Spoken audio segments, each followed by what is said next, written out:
Hi students, welcome back to first code YouTube channel. आज हम लोग स्टार्ट करने जा रहे हैं सॉफ्टवेयर इंजीनियरिंग का यूनिट नंबर 3 जो कि है software requirement analysis and design. इस यूनिट में हम लोग देखेंगे कि जो सॉफ्टवेयर रिक्वायरमेंट है मीन्स जब कोई भी सॉफ्टवेयर का जो प्रोजेक्ट है जब वो किसी ऑर्गेनाइजेशन के पास जाता है, क्लाइंट लेकर पहुंचता है कि हमें इस प्रकार का प्रोजेक्ट हमें चाहिए, तो जो रिक्वायरमेंट को गैदर किया जाता है मीन्स रिक्वायरमेंट को गैदर करके सारे चीज़ों को एकत्रित करके जो एसआरएस डॉक्यूमेंट बनाया जाता है और बाद में उस एसआरएस डॉक्यूमेंट को वैलिडेट किया जाता है। तो उन सभी तरीकों को हम लोग आज देखेंगे किस प्रकार से ये प्रोसेस वर्क करते हैं। मीन्स हम लोग को इसमें मेनली देखना है क्या, रिक्वायरमेंट इंजीनियरिंग प्रोसेस। जो रिक्वायरमेंट आप लोग समझ पा रहे होंगे रिक्वायरमेंट क्या होता है, यूजर की क्या रिक्वायरमेंट है, क्लाइंट का क्या नीड है, तो उस रिक्वायरमेंट को किस प्रकार से हम लोग गैदर करते हैं उसे हम लोग क्या करते हैं, एक डॉक्यूमेंट में डॉक्यूमेंटेड फॉर्मेट में हम लोग एक प्रॉपर मैनर में लिखते हैं। उन सभी चीज़ों को आज हम लोग डिस्कस करेंगे। इस पूरे प्रोसेस को रिक्वायरमेंट इंजीनियरिंग प्रोसेस कहा जाता है जो कि आज का हमारा टॉपिक है। तो आइए रिक्वायरमेंट इंजीनियरिंग प्रोसेस समझते हैं क्या होता है। सबसे पहले व्हाट इज रिक्वायरमेंट इंजीनियरिंग, आखिर रिक्वायरमेंट इंजीनियरिंग क्या है। ठीक है, तो देखिए यहाँ फर्स्ट पॉइंट लिखा हुआ है कि requirement engineering refers to the process of defining, क्या चीज, process of defining, documenting and maintaining requirements in the engineering design process। Requirement engineering क्या है, रिक्वायरमेंट को डिफाइन करना, उसको डॉक्यूमेंट करना और उसको मेंटेन करना ही रिक्वायरमेंट इंजीनियरिंग है। तो हम लोग डिफाइन कर सकते हैं कि ए प्रोसेस ऑफ, ऐसा प्रोसेस जिसमें हम लोग रिक्वायरमेंट को डिफाइन करें, फिर उस रिक्वायरमेंट जो भी हमने डिफाइन किया उसको क्या करें, हम लोग डॉक्यूमेंट करें और उसको मेंटेन फिर करना, यही रिक्वायरमेंट इंजीनियरिंग है। इसी को रिक्वायरमेंट इंजीनियरिंग का प्रोसेस कहा जाता है। ठीक है, ये देखिए आपके एग्जाम में कई बार पूछा गया है, इस बार भी पूछे जाने के चांसेस हैं, तो आपको इस पे ध्यान देना है। Okay, now requirement engineering provides the appropriate mechanism to understand what the customer desires। क्या है, रिक्वायरमेंट इंजीनियरिंग हमें एक प्रॉपर मैकेनिज्म प्रोवाइड करता है जिससे हम ये पता लगा सकते हैं कि हमारा क्लाइंट आखिर सॉफ्टवेयर प्रोजेक्ट में किन किन फीचर्स को एक्चुअली चाहता है। एनालाइजिंग द नीड, उसके नीड को एनालाइज करते हैं। And accessing feasibility, negotiating a reasonable solution, specifying the solution clearly, validating the specifications and managing the requirements as they are transformed into a working system.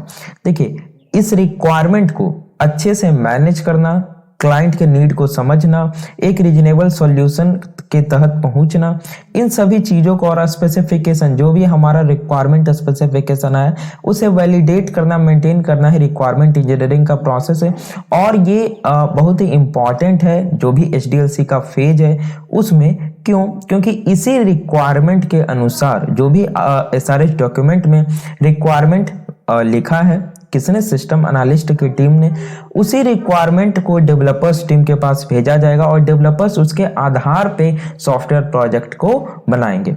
तो चूंकि ये इसी के आधार पे सॉफ्टवेयर का निर्माण होना है, तो ये बहुत एक अहम भूमिका निभाता है एचडीएलसी मॉडल में। ठीक है, because they are transformed into a working system. इसी रिक्वायरमेंट को हमको क्या करना है, एक वर्किंग सिस्टम में, एक सॉफ्टवेयर में बिल्ड करना है। Thus, we can say that, हम लोग कह सकते हैं क्या कि the process to gather the software requirements from client, analyze and document them is known as requirement engineering। इसका मतलब क्या हुआ कि हम लोग कह सकते हैं कि रिक्वायरमेंट इंजीनियरिंग क्या है, सॉफ्टवेयर रिक्वायरमेंट को क्लाइंट से गैदर करना, उसको डॉक्यूमेंट करना और उसको मेंटेन करना ही रिक्वायरमेंट इंजीनियरिंग है। देखिए, ये एकदम प्रॉपर डेफिनेशन है कि the process to gather the software requirements, software requirement को पहले गैदर करना, क्लाइंट से एनालाइज, उसको एनालाइज करना, डॉक्यूमेंट करना ही क्या है, रिक्वायरमेंट इंजीनियरिंग है। ठीक है, तो अब रिक्वायरमेंट इंजीनियरिंग एक प्रोसेस है, तो इस प्रोसेस में बहुत सारे स्टेप्स होंगे। तो आइए उन सारे स्टेप्स को हम लोग देखते हैं कि कौन कौन से स्टेप्स रिक्वायरमेंट इंजीनियरिंग प्रोसेस में हैं। तो इसमें टोटल 4 स्टेप है। कौन कौन है? फर्स्ट है फिजिबिलिटी स्टडी। फर्स्ट स्टेप जो होता है रिक्वायरमेंट इंजीनियरिंग प्रोसेस में, उसमें हम लोग फिजिबिलिटी स्टडी करते हैं। देन फिजिबिलिटी स्टडी के बाद हम लोग सेकंड स्टेप करते हैं रिक्वायरमेंट गैदरिंग या इलिसिटेशन। ये आपका बहुत वीवीआई टॉपिक है, क्योंकि ये अकेले 6 नंबर के मार्क्स में, 6 मार्क्स में ये अकेले पूछा जाता है। ठीक है, तो इस पे ज्यादा ध्यान देना है, और इस पे एक सेपरेट टॉपिक जस्ट इसके नेक्स्ट वाला हम लोग बनाएंगे। उसमें देखेंगे कि रिक्वायरमेंट गैदरिंग टेक्निक्स कौन कौन से हैं। तो ये बहुत लंबा टॉपिक है, इसलिए इस पे एक सेपरेट वीडियो नेक्स्ट बना दिया जाएगा। देन है software requirement specification. Requirement gathering या रिक्वायरमेंट एलिसिटेशन कर लेने के बाद हम लोग सॉफ्टवेयर रिक्वायरमेंट स्पेसिफिकेशन जो एसआरएस डॉक्यूमेंट होता है उसको क्रिएट करते हैं। देन उस रिक्वायरमेंट को हम लोग क्या करते हैं? वैलिडेट करते हैं। तो ये 4 स्टेप्स है रिक्वायरमेंट इंजीनियरिंग प्रोसेस के। इन चारों स्टेप्स को हम लोग बारी बारी से अध्ययन करेंगे।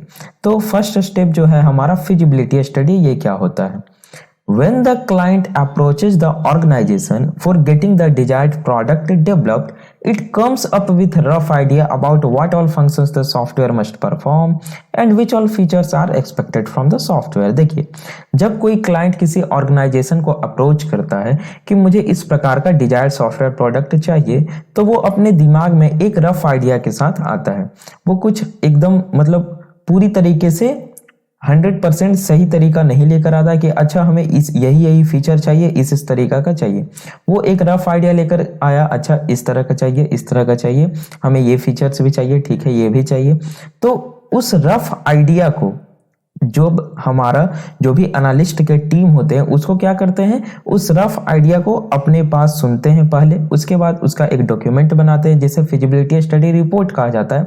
तो वो एनालिस्ट जो भी होते हैं ऑर्गेनाइजेशन में, उनकी जिम्मेवारी होती है कि कस्टमर के रफ आइडिया को सुनना, समझना, और उसके बाद इस प्रॉपर मैनर में फिजिबिलिटी स्टडी डॉक्यूमेंट में लिखना, ताकि आगे समझ में आ सके। सो यहाँ पे देखिए, referencing to this information, rough idea के साथ कस्टमर आया, उसके दिमाग में कुछ चल रहा है कि हमें इस प्रकार का सॉफ्टवेयर चाहिए। The analyst does a detailed study about whether the desired system and its functionality are feasible to develop. तो एनालिस्ट की टीम क्या करती है? कस्टमर आया हमारे पास, क्लाइंट आया एक रफ आइडिया लेके, तो एनालिस्ट ये विचार करेगी, विमर्श करेगी कि क्या इस सॉफ्टवेयर प्रोजेक्ट को हमें लेना, मतलब हमारे ऑर्गेनाइजेशन अगर इस सॉफ्टवेयर प्रोडक्ट को बनाने के लिए अडॉप्ट करती है, अंडरटेक करती है, तो क्या ये ऑर्गेनाइजेशन के हित में होगा? यही फिजिबिलिटी स्टडी होता है। वो डिफरेंट तरह का स्टडी कर सकता है फिजिबिलिटी स्टडी। जैसे मान लीजिए वो सबसे पहले तो देखेगा कि टेक्निकली फिजिबल है या नहीं, हमारे पास जो एम्प्लॉय हैं, जो हम जिस टेक्निक्स पे काम करते हैं, जिन हम सॉफ्टवेयर पे काम करते हैं, क्या उसका यूज करके हम लोग डेवलप कर सकते हैं? क्या बाहर से एम्प्लॉय मंगाना रहेगा तो क्या हमें इकोनॉमिक फिजिबिलिटी हमारा है ऐसा? तो डिफरेंट पहलू पर वो उस समय क्या होता है, फिजिबिलिटी स्टडी में एनालिस्ट की टीम फिजिबिलिटी स्टडी करती है। तो ये क्या होता है, देखिए, feasibility study can be of 3 types. 3 तरीके से आप लोग फिजिबिलिटी स्टडी को भी बांट सकते हैं। फर्स्ट हो गया आपका टेक्निकल फिजिबिलिटी, देन हो गया operational feasibility, and the third is economic feasibility. अब देखिए इन तीनों में क्या है, टेक्निकल फिजिबिलिटी, ऑपरेशनल फिजिबिलिटी और इकोनॉमिक फिजिबिलिटी। आइए हम लोग समझते हैं। टेक्निकल फिजिबिलिटी क्या हुआ? Evaluates the current technologies which are needed to accomplish customer requirements within the time and budget. Technical feasibility में एनालिस्ट की टीम ये देखती है, विचार करती है कि हम लोग जो अभी करंट टेक्नोलॉजी पे वर्क कर रहे हैं, उस टेक्नोलॉजी का यूज करके हम इस सॉफ्टवेयर प्रोजेक्ट को बना सकते हैं या नहीं बना सकते हैं। ये हमारे टाइम और बजट मीन्स जो भी प्रॉपर टाइम क्लाइंट हमें दे रहा है उस टाइम में हम लोग बना सकते हैं या नहीं, इस बजट में बना सकते हैं या नहीं, इन सभी चीजों को टेक्निकल फिजिबिलिटी में स्टडी किया जाता है। देन आता है आपका operational feasibility. Operational feasibility axes the range in which the required software performs a series of levels to solve business problems and customer requirements।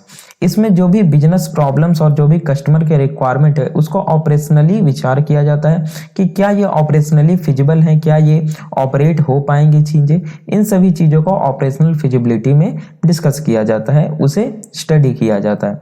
Economic feasibility आप लोगों को नेम से ही अंदाज लग रहा होगा, इसमें क्या होता है, economic feasibility decides whether the necessary software can generate financial profits for an organization। और बिल्कुल ये सबसे जरूरी बात है, कोई भी ऑर्गेनाइजेशन है, कोई भी कंपनी है, वो क्यों वर्क करती है? फिनेंशियल प्रॉफिट के लिए। जो भी कॉमर्शियल ऑर्गेनाइजेशन है सोशल छोड़ के, ठीक है। तो कॉमर्शियल ऑर्गेनाइजेशन का जो सबसे फर्स्ट पॉइंट होता है वो क्या होता है? Financial profit. हमें फिनेंशियल प्रॉफिट चाहिए। तो इकोनॉमिक फिजिबिलिटी सबसे ज्यादा मैटर करता है कि अगर कोई भी सॉफ्टवेयर ऑर्गेनाइजेशन, आईटी कंपनी किसी सॉफ्टवेयर प्रोजेक्ट को अडॉप्ट कर रही है क्रिएट करने के लिए, बिल्ड करने के लिए, तो उसमें उसका फिनेंशियल प्रॉफिट हो रहा है या नहीं हो रहा, और होना ही चाहिए, तभी वो उस प्रोजेक्ट को अडॉप्ट करेगी। Now, the output of this phase should be a feasibility study report. इस फेज का आउटपुट क्या होना चाहिए? फिजिबिलिटी स्टडी रिपोर्ट होना चाहिए। That should contain adequate comments and recommendations. Comments भी होने चाहिए प्रॉपर, और रिकमेंडेशन होना चाहिए मैनेजमेंट के लिए कि वेदर और not project should be undertaken. Means क्या इस प्रोजेक्ट को हमें अंडरटेक करना चाहिए या नहीं करना चाहिए। मैनेजमेंट टीम के लिए, जो भी ऑर्गेनाइजेशन का मैनेजमेंट टीम होगी वो ये डिसाइड करेगी इस फिजिबिलिटी स्टडी रिपोर्ट को देखकर कि हम इस प्रोजेक्ट को अडॉप्ट करें या ना करें। और हमने पढ़ा था HDLC मॉडल में कि जो प्रोजेक्ट को अडॉप्ट किया जाता है, अंडरटेक किया जाता है ऑर्गेनाइजेशन में, वो फिजिबिलिटी स्टडी में किया जाता है। और एक बार जब कंपनी ने, ऑर्गेनाइजेशन ने प्रोजेक्ट को अडॉप्ट कर लिया, उसके बाद वो उसे वापस मतलब दे सकती है, लेकिन ऐसा जनरली किया नहीं जाता है, क्योंकि एक तरह से वो मार्केट में जो ऑर्गेनाइजेशन है उसका साख खत्म हो जाएगा। दूसरा ये होता है कि ऑर्गेनाइजेशन ने उस पर अपना काफी कॉस्ट और टाइम को क्या कर दिया है? जाया कर दिया है। तो उससे अच्छा है कि उसे डेवलप पूरी तरीके से कर दिया जाए। इसलिए फिजिबिलिटी स्टडी रिपोर्ट काफी मायने रखती है, और फिजिबिलिटी स्टडी एक इंपॉर्टेंट स्टेप है किसका? रिक्वायरमेंट इंजीनियरिंग प्रोसेस का। जब हमारा फिजिबिलिटी स्टडी कंप्लीट हो जाता है, उसके बाद हम लोग देखते हैं क्या? रिक्वायरमेंट गैदरिंग या रिक्वायरमेंट इलिसिटेशन। हमने फिजिबिलिटी स्टडी कर लिया कि अच्छा ठीक है, क्लाइंट का ये नीड था, अच्छा फिजिबल है, हमारे लिए फिजिबल है, हम डेवलप कर सकते हैं। अब आता है रिक्वायरमेंट का बात कि आखिर कस्टमर का एक्चुअल रिक्वायरमेंट क्या है। तो it is related to the various ways used to gain knowledge about the project domain and requirements. Requirement gathering क्या है? ये वेरियस तरीका है, डिफरेंट तरीका है जिससे हम इस डोमेन में इस रिक्वायरमेंट का नॉलेज प्राप्त कर सकते हैं क्लाइंट से, डिफरेंट स्टेक होल्डर से, ग्रुप से। मीन्स किसी तरह हमें रिक्वायरमेंट को गैदर करना है। The various sources of domain knowledge include customers. किससे हम इस डोमेन में, इस प्रोजेक्ट का रिक्वायरमेंट का नॉलेज ले सकते हैं? तो कस्टमर से, बिजनेस मैनुअल से, the existing software of same type. अगर सेम टाइप का सॉफ्टवेयर हमारा क्लाइंट यूज कर रहा है पहले से, एग्जिस्टिंग सॉफ्टवेयर कोई उसके पास है, तो उसका डिटेल स्टडी करके, standards and other stakeholders जो भी हैं कंपनी के ऑफ द प्रोजेक्ट, जो भी प्रोजेक्ट के स्टेक होल्डर्स हैं, उनसे विचार विमर्श करके हम रिक्वायरमेंट को गैदर कर सकते हैं। The techniques used for requirements elicitation includes interviews, brainstorming, task analysis, etc. देखिए, जो टेक्निक्स यूज किए जाते हैं रिक्वायरमेंट इलिसिटेशन के लिए वो बताया जा रहा है। क्या क्या है? इंटरव्यूज हैं, ब्रेनस्टॉर्मिंग है, टास्क एनालिसिस है। अब ये सारे क्या होते हैं? तो ये तो सिर्फ 2-3 है, हमें 7-8 पढ़ना है, क्योंकि एग्जाम में ऐसा भी पूछ दिया जाता है कि एक्सप्लेन करें ब्रेनस्टॉर्मिंग या टास्क एनालिसिस या रिक्वायरमेंट गैदरिंग, रिक्वायरमेंट इलिसिटेशन। आपके सिलेबस में रिक्वायरमेंट गैदरिंग नहीं, रिक्वायरमेंट इलिसिटेशन लिखा हुआ है। रिक्वायरमेंट इलिसिटेशन के डिफरेंट टेक्निक्स को एक्सप्लेन करें, तो उसको हम लोग नेक्स्ट वीडियो, सेपरेट वीडियो में डिस्कस कर लेंगे सारे को। अभी आपको ये समझना है ये सारे टेक्निक्स हैं जिससे हम लोग रिक्वायरमेंट को गैदर कर सकते हैं क्लाइंट से, यूजर से, डिफरेंट स्टेक होल्डर से। Analysts and engineers communicate with the client and end users। देखिए, जो एनालिस्ट और इंजीनियर्स जो होते हैं ऑर्गेनाइजेशन के, वो क्लाइंट जो कि हमें सौंपा है काम करने के लिए, और एंड यूजर्स जो इस एप्लीकेशन को, इस प्रोडक्ट को यूज करने वाले हैं, to know their ideas on what the software should provide and which features they want the software to include. Analyst और इंजीनियर्स की टीम क्लाइंट और एंड यूजर से कम्युनिकेट करती है कि वो किस तरह का फीचर्स एक्चुअली सॉफ्टवेयर से चाहते हैं, किस तरह का सॉफ्टवेयर फीचर्स प्रोवाइड करे। ताकि रिक्वायरमेंट अच्छे से गैदर हो सके। जब रिक्वायरमेंट गैदर हो जाता है उसके बाद बात आती है क्या, third step, that is software requirement specification. तो हम लोग पहले से जान रहे हैं, आप लोग भी जानते होंगे, इतना सॉफ्टवेयर इंजीनियरिंग पढ़े कि एसआरएस एक डॉक्यूमेंट होता है। So SRS is a document created by system analyst. ये किसके द्वारा क्रिएट किया जाता है स्टूडेंट, सिस्टम एनालिस्ट के द्वारा क्रिएट किया जाता है, ध्यान देना है आपको। After the requirements are collected from various stakeholders, जो भी वेरियस स्टेक होल्डर्स थे प्रोजेक्ट के, क्लाइंट थे, एंड यूजर्स थे, जब सारे से रिक्वायरमेंट को गैदर हमने कर लिया तो एक प्रॉपर डॉक्यूमेंट में उसे प्रॉपर मैनर में लिखा जाता है कि ये रिक्वायरमेंट कस्टमर का है। अब देखिए एसआरएस बहुत ही वीवीआई टॉपिक है, तो हम लोग एसआरएस पे क्या करेंगे, एक सेपरेट लेक्चर बना देंगे जिसमें हम लोग समझ लेंगे एसआरएस क्या होता है। ऐसे आप लोग जान रहे हैं एसआरएस डॉक्यूमेंट है, एसआरएस के फॉर्मेट को समझ लेंगे जो कि बहुत नेसेसरी है, एग्जाम में पूछा जा सकता है।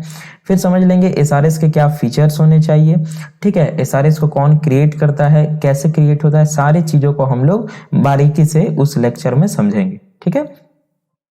तो अभी आप समझ लीजिए कि एसआरएस शॉर्ट में, SRS defines how the intended software will interact with hardware। SRS क्या क्या डिफाइन करता है कि जो हमारा सॉफ्टवेयर होगा, एप्लीकेशन होगा, वो किस प्रकार से हार्डवेयर से इंटरैक्ट करेगा, जो उसके एक्सटर्नल इंटरफेस होंगे वो किस तरीके के होंगे, स्पीड ऑफ ऑपरेशन, उसका जो ऑपरेशन का स्पीड होगा वो कैसा होगा, रिस्पॉन्स टाइम हमारे सिस्टम का क्या होगा, portability of software across various platform, जो वेरियस प्लेटफॉर्म से वेरियस क्या है ऑपरेटिंग सिस्टम, या मान लीजिए कोई भी कभी भी पोर्टेबिलिटी की बात आती है, मींस जो हमारा सॉफ्टवेयर है वो पोर्टेबल है या नहीं है। हमने गुड सॉफ्टवेयर के कैरेक्टरिस्टिक्स में पढ़ा था कि हमारा सॉफ्टवेयर सिस्टम कैसा होना चाहिए, पोर्टेबल होना चाहिए। कल को कोई नया इन्वायरमेंट आ गया मार्केट में तो उस इन्वायरमेंट में सक्सेसफुली हमारा सॉफ्टवेयर क्या हो सके, पोर्टेबल हो सके, ठीक है। सो मेंटेनेबिलिटी बताता है कि एसआरएस डॉक्यूमेंट बताता है कि हमारा सॉफ्टवेयर का मेंटेनेबिलिटी कैसा होगा। Speed of recovery after crashing, अगर कभी क्रैश हो गया हमारा सिस्टम तो वो कितनी स्पीडली रिकवर होगा। सिक्योरिटी, क्वालिटी, लिमिटेशंस एक्सेट्रा, इन सभी चीजों को एसआरएस डॉक्यूमेंट में लिखा जाता है। उसके कुछ फॉर्मेट होते हैं, उस फॉर्मेट को हम लोग एक वीडियो में डिस्कस करेंगे। The requirements received from client are written in natural language। देखिए जो क्लाइंट से रिक्वायरमेंट रिसीव होते हैं वो नेचुरल लैंग्वेज में लिखे होते हैं। बातों को समझिए, जब फिजिबिलिटी स्टडी हुआ तो फिजिबिलिटी स्टडी में क्या हुआ, फिजिबिलिटी स्टडी में हमने देखा कि ये प्रोजेक्ट फिजिबल है या नहीं है, फिजिबल था तो ऑर्गेनाइजेशन ने अडॉप्ट कर लिया। उसके बाद सेकंड स्टेप हमने क्या किया स्टूडेंट, हमने किया रिक्वायरमेंट गैदरिंग, रिक्वायरमेंट इलिसिटेशन का स्टेप। उसमें हमने क्या किया कि रिक्वायरमेंट को गैदर किया। तो जो रिक्वायरमेंट को गैदर किया, एक बात बताइए ये किस में लिखा हुआ था, नेचुरल लैंग्वेज में लिखा हुआ था, है ना। कस्टमर जो आएगा वो क्या बोलेगा, नेचुरल लैंग्वेज में ही बोलेगा। मान लिया जाए मैं अगर कस्टमर हूं, आप कोई ऑर्गेनाइजेशन है, सिस्टम एनालिस्ट है, मैं आपके पास अपना डिजायर्ड प्रोजेक्ट लेकर जाता हूं तो आपको मैं नेचुरल लैंग्वेज में बताऊंगा। आप सिस्टम एनालिस्ट हैं तो आपकी जिम्मेवारी है कि जब आप एसआरएस डॉक्यूमेंट को क्रिएट करें तो जो भी टेक्निकल बातें हों उसको आप टेक्निकल टर्म्स में लिखें, ताकि जो आने वाले डेवलपर्स की टीम हो जो इस सॉफ्टवेयर प्रोजेक्ट को हैंडल कर रही हो, डेवलप कर रही हो, उसे आसानी हो सके। जो भी जिसे आप डिजाइन वगैरह हो उसे स्यूडो कोड से दर्शाएं ताकि थोड़ा अच्छा लगे। अच्छा लगने का सेंस यहाँ पे ये है कि जो डेवलपमेंट टीम हो उसे आसानी हो सके, ठीक है। So it is the responsibility of system analyst, ये सिस्टम एनालिस्ट की रिस्पॉन्सिबिलिटी है student to document the requirements in technical language so that they can be comprehended and useful by the software development team. ये system analyst की जिम्मेवारी है कि वो क्या करे, उस डॉक्यूमेंट में जो जो टेक्निकल टर्म्स हैं उन्हें टेक्निकल लैंग्वेज में कन्वर्ट करके लिखे ताकि आने वाली डेवलपमेंट टीम को आसानी हो सके, हेल्पफुल हो सके उनके लिए। तो देखिए SRS should come up with following features. SRS के फॉलोइंग फीचर्स होने चाहिए क्या क्या, user requirements are expressed in natural language, जो यूजर के रिक्वायरमेंट्स हैं वो नेचुरल लैंग्वेज में रहने चाहिए, ठीक है, समझ गए आप लोग। सेकंड क्या है, जो टेक्निकल रिक्वायरमेंट्स हैं, ठीक है, जो उसका टेक्निकल रिक्वायरमेंट्स है, क्योंकि ये डेवलपमेंट टीम के पास जाने वाला है एसआरएस डॉक्यूमेंट, तो टेक्निकल रिक्वायरमेंट्स को आप स्ट्रक्चर्ड लैंग्वेज में लिखें which is used inside the organization. अलग अलग ऑर्गेनाइजेशन में अलग अलग स्ट्रक्चर्ड लैंग्वेज फॉलो किए जाते हैं। तो उस ऑर्गेनाइजेशन में जो भी स्ट्रक्चर्ड लैंग्वेज फॉलो किए जा रहे हैं उस स्ट्रक्चर्ड लैंग्वेज में आप इस टेक्निकल रिक्वायरमेंट्स को लिखें। Now design description should be written in pseudo code. हमने कहा जो भी डिजाइन डिस्क्रिप्शन हो उनको आप स्यूडो कोड में लिखें। फॉर्मेट ऑफ फॉर्म्स, जो भी फॉर्म्स वगैरह हो उनके फॉर्मेट, एंड जीयूआई जो भी ग्राफिकल यूजर इंटरफेस हो उसका प्रिंट वगैरह उस डॉक्यूमेंट में डाल दें। Conditional and mathematical notations for DFD, जो भी डेटा फ्लो डायग्राम्स हो उसके लिए मैथमेटिकल नोटेशंस वगैरह का यूज करें ताकि जो डेवलपमेंट की टीम हो उसे एक एक बातें प्रॉपर मैनर समझ में आए, क्योंकि वही डेवलप करने वाली है। जरा सा भी उसे अगर कंफ्यूजन हुआ तो आपका सॉफ्टवेयर प्रोडक्ट बिगड़ सकता है, और चूंकि क्लाइंट तो उसे एक्सेप्ट करेगा नहीं तो ऑर्गेनाइजेशन का भारी नुकसान हो जाएगा, है ना। उसका कॉस्ट देखिए, पहले तो कॉस्ट लगा, सेकेंड जो सबसे महत्वपूर्ण चीज है उसका टाइम बर्बाद होगा। तो ये सारी चीजें मैटर करती है, इसलिए हमने कहा कि रिक्वायरमेंट इंजीनियरिंग का एक महत्वपूर्ण योगदान है सॉफ्टवेयर डेवलपमेंट पूरे लाइफ साइकिल में। ये नहीं कि सिर्फ कोडिंग ही सबसे इंपॉर्टेंट है, ठीक है। हमें रिक्वायरमेंट को अच्छे से क्या करना है, एक एसआरएस डॉक्यूमेंट में प्रॉपर में फाइनली लिखना है ताकि डेवलपर टीम जो भी हो वो अच्छे से इसे डेवलप कर सके। नाउ जब ये एसआरएस भी तैयार हो गया उसके बाद हम इसे वैलिडेट करते हैं। अब कई सारे क्वेश्चंस आते हैं कि क्या सॉफ्टवेयर रिक्वायरमेंट जो भी डॉक्यूमेंट है एसआरएस डॉक्यूमेंट उसे वैलिडेट करना इंपॉर्टेंट है या नहीं है। तो देखिए अधिकतर ऑर्गेनाइजेशन में, मैक्सिमम ऑर्गेनाइजेशन में इसे वैलिडेट किया जाता है, और अब सारी जगह किया जाता है। क्यों? क्योंकि मे भी ऐसा हो सकता है, देखिए यहाँ पे लिखा हुआ है कि after requirement specifications are developed the requirement mention in this document are validated. Validate किया जाता है रिक्वायरमेंट को। क्यों? क्योंकि user might ask for illegal impractical solution. User जो होगा वो इलीगल या इम्प्रैक्टिकल सॉल्यूशन कोई मांग कर सकता है ना। वो मान लीजिए कोई ऐसा फीचर बता दिया जो कि प्रैक्टिकली पॉसिबल ही नहीं है, तो आप उसे कैसे डेवलप कीजिएगा। आप डेवलपर के पास आपने भेज दिया वही सारे डॉक्यूमेंट को, तो वो तो पागल हो जाएगा भाई। वो सोचेगा कि ये क्या हो गया, कैसे हो गया, फिर वो आपके पास अगेन सिस्टम एनालिस्ट के पास भेजेगा सारे डॉक्यूमेंट को। तो वहां पे टाइम क्या होगा, टाइम जो हमारा सबसे कॉमन फैक्टर है, टाइम क्या होगा वहां पे ज्यादा खराब हो जाएगा। खराब नहीं होगा मीन्स टाइम वेस्ट होगा। और एक्सपर्ट्स में इंटरप्रेट द रिक्वायरमेंट्स इनकरेक्टली। जो एक्सपर्ट्स होंगे सिस्टम एनालिस्ट, हालांकि ये चांस कम है, हो सकता है कि वो रिक्वायरमेंट को इनकरेक्टली इंटरप्रेट कर दे। अब इंसान है, इंसान से ही गलतियां होती है। This results in huge increase in cost if not nipped in the bud. अगर इसे समय रहते ठीक नहीं किया गया तो ये ऑर्गेनाइजेशन को एक ह्यूज इंक्रीज कॉस्ट मीन्स जो उसका कॉस्ट होगा, प्रोजेक्ट का जो बजट होगा उसमें ज्यादा इंक्रीज हो जाएगा, ठीक है। क्योंकि उसका कॉस्ट क्या होगा, बर्बाद होगा, सीधी सी बात है। तो इसलिए समय रहते ही सॉफ्टवेयर रिक्वायरमेंट स्पेसिफिकेशन डॉक्यूमेंट को वैलिडेट कर लिया जाता है। आई होप आप लोग यहां तक समझ पा रहे होंगे। सो रिक्वायरमेंट को किन किन कंडीशंस के अगेंस्ट चेक किया जाता है, इन सारे कंडीशंस कि if they can B practically implemented. क्या जो भी सॉफ्टवेयर रिक्वायरमेंट स्पेसिफिकेशन डॉक्यूमेंट में रिक्वायरमेंट लिखी हुई है क्या उसे प्रैक्टिकली इंप्लीमेंट किया जा सकता है, वो पॉसिबल है, अगर है तो सही है वो। इफ दे आर वैलिड, क्या वो वैलिड है, and as per functionality and domain of software. जिस प्रकार का डोमेन आप जिस डोमेन का सॉफ्टवेयर बना रहे हैं, जिस जैसा उसका फंक्शनलिटी है, क्या वो उसके अनुसार वैलिड है। If there are any ambiguities, उसमें कोई एम्बिग्युइटी तो नहीं है। ऐसा नहीं है कि एक ही रिक्वायरमेंट को आपने 2-3 तरीके से बताकर लिखवा दिया हो। तो इस प्रकार की एम्बिग्युइटी को दूर करना ताकि डेवलपर्स का क्या हो, टाइम बचे। इफ दे आर कंप्लीट, जो एसआरएस डॉक्यूमेंट है वो कंप्लीट है या नहीं। If they can B demonstrated, वो डेमोन्स्ट्रेट किए जा सकते हैं नहीं। डेमोन्स्ट्रेट मतलब यही हुआ कि वो इंप्लीमेंट किए जा सकते हैं या नहीं किए जा सकते हैं। तो इस कंडीशंस पे क्या किया जाता है, सॉफ्टवेयर रिक्वायरमेंट को जो भी एसआरएस डॉक्यूमेंट में लिखा हुआ होता है रिक्वायरमेंट, उसे वैलिडेट किया जाता है। तो ये था स्टूडेंट आपका रिक्वायरमेंट इंजीनियरिंग का टोटल पार्ट। हमने आज क्या क्या डिस्कस किया, देखिए हम फिर से देख लेते हैं। हमने डिस्कस किया कि रिक्वायरमेंट इंजीनियरिंग क्या होता है। क्या होता था रिक्वायरमेंट इंजीनियरिंग, बताइए एक बार, वीडियो पॉज कीजिए, सोचिए आप लोग। चलिए सोच लिए। देखिए रिक्वायरमेंट इंजीनियरिंग होता क्या है, एक प्रोसेस होता है क्या, रिक्वायरमेंट को डिफाइन करना, उसको एनालाइज करना, डॉक्यूमेंट करना और मेंटेन करना, यही रिक्वायरमेंट इंजीनियरिंग का प्रोसेस है। इसमें टोटल 4 स्टेप होते हैं। फर्स्ट होता है आपका फिजिबिलिटी स्टडी, जिसमें ये चेक किया जाता है कि आइदर ये प्रोजेक्ट फिजिबल होगा हमारे ऑर्गेनाइजेशन के लिए या नहीं होगा। सेकंड होता है रिक्वायरमेंट गैदरिंग या रिक्वायरमेंट एलिसिटेशन, जिसमें ये रिक्वायरमेंट जो भी हैं यूजर्स के, क्लाइंट के, उसे गैदर किया जाता है। थर्ड स्टेप होता है सॉफ्टवेयर रिक्वायरमेंट स्पेसिफिकेशन, जिसमें उन सभी रिक्वायरमेंट को प्रॉपर डॉक्यूमेंटेड किया जाता है एसआरएस डॉक्यूमेंट में।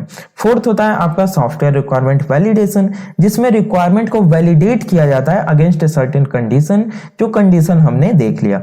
तो स्टूडेंट ये था हमारा आज का लेक्चर। आई होप आपको पसंद आया होगा, ठीक है। और यहाँ तक आपने पूरा लेक्चर देख लिया है तो नीचे जाइए और वीडियो को प्लीज लाइक कर दीजिए और कमेंट जरूर आप लोग कीजिए, क्योंकि कमेंट से क्या होता है, आप लोग जब भी कोई भी कमेंट करते हैं तो हम जरूर पढ़ते हैं और कमेंट से मोटिवेशन इंक्रीज होता है, ठीक है।